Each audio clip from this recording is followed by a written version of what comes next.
Chess number P502.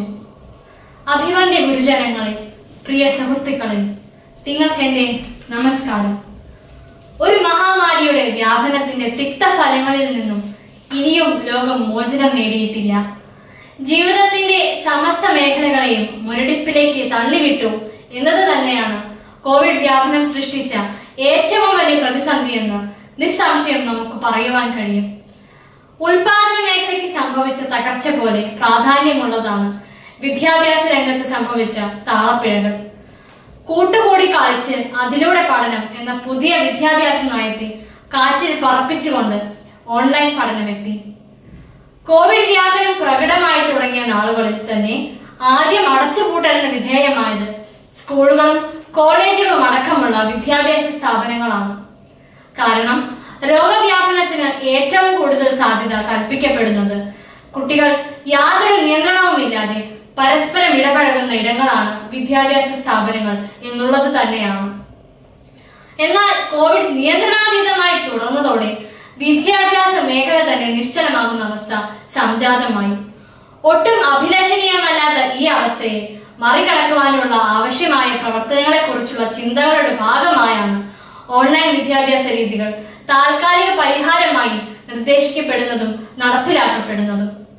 Class room പഠനത്തിന് പകരമല്ല online വിദ്യാഭ്യാസം എന്ന രീതിയിലല്ല നാം കാണുന്നത്. മറിച്ച് കുട്ടികളെ പഠനവുമായി പരിമിതമായ രീതിയിലെങ്കിലും ബന്ധിപ്പിച്ചു നിർത്തുക എന്നതാണ് ഓൺലൈൻ ക്ലാസിന്റെ ഏറ്റവും വലിയ ലക്ഷ്യം.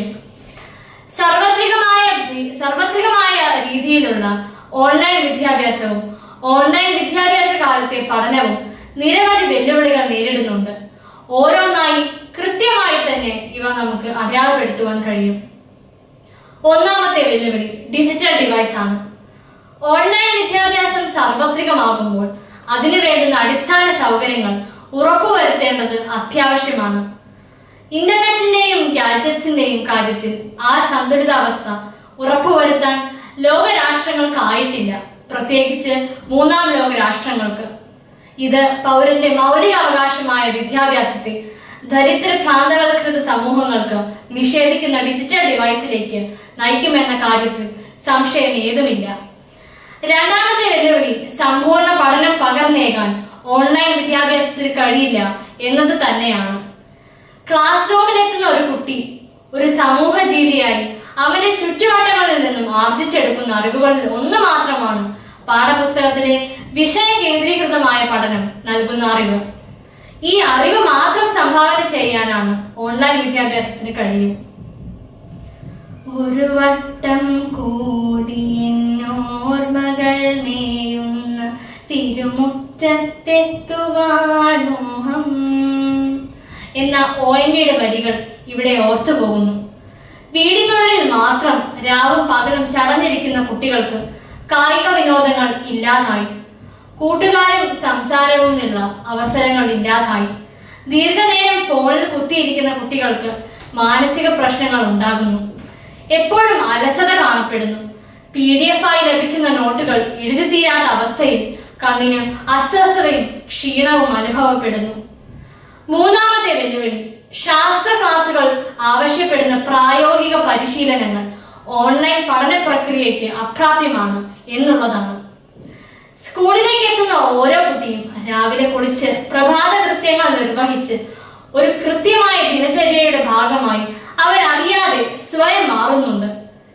ഈ കൃത്യനിഷ്ഠയും അച്ചടക്കവും സമയബോധവും ഒക്കെ ഓൺലൈൻ പഠനകാലത്ത് ഏറെക്കുറെ കൈമോശം വന്നിരിക്കുകയാണ്. മൊബൈൽ ഫോണുകളും മറ്റും കുറ്റകരമായ കാര്യങ്ങൾക്കായി ഉപയോഗിക്കുന്ന പ്രവണതയും മൊബൈൽ ഉപയോഗത്തോടുള്ള അധിരാസക്തിയും ഓൺലൈൻ പഠനം സൃഷ്ടിക്കുന്ന മറ്റു ചില വെല്ലുവിളികളാണ്.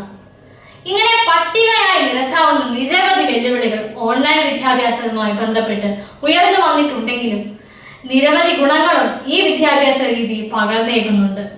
അതുകൊണ്ട് തന്നെ കൊറോണാനന്തര കാലത്ത് വിദ്യാഭ്യാസ സ്ഥാപനങ്ങൾ തുറക്കുമ്പോൾ ഓൺലൈൻ വിദ്യാഭ്യാസത്തിന്റെ സാധ്യതകളെ കൂടി കൂട്ടിയിണക്കിയുള്ള പഠന സമ്പ്രദായമായിരിക്കണം നാം പ്രാവർത്തികമാക്കേണ്ടത്. നമ്മുടെ വിദ്യാഭ്യാസ മേഖലയെ ബഹുദൂരം മുന്നിലെത്തിക്കാൻ ആ സമ്പ്രദായത്തിന് കഴിയുമെന്ന് എനിക്ക് വിശ്വാസമുണ്ട്. മികച്ച നിക്ഷേപം, മികച്ച വിദ്യാഭ്യാസമാണ് ഭാവി തലമുറയ്ക്ക് മികച്ച നിക്ഷേപം എന്ന് പറഞ്ഞുകൊണ്ട് എൻ്റെ വാക്കുകൾ ഞാൻ ചുരുക്കുന്നു. നന്ദി, നമസ്കാരം.